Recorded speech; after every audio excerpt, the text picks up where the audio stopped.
So you have a lot of training in bone grafting. Correct. So what type of procedures do you even use a bone graft? Well, and why? Honestly, every single tooth that we take out, we must put bone in the socket. Why? Because the socket holds the tooth like this. And you take out the tooth, you got a big hole down there. The most common thing what happens, the socket shrinks.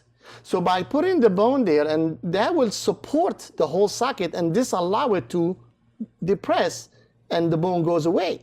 So every single But what tooth, happens if you don't? well, exactly what happens is the bone shrinks and get less, and then when you come back to do the implant, there's not enough bone to place the implant. So what you do, you're gonna go for the other procedure we call bone grafting.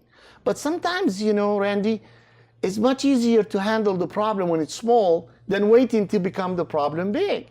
The problem big mean when you lose that bone, gaining that bone back is harder than putting the bone in the middle.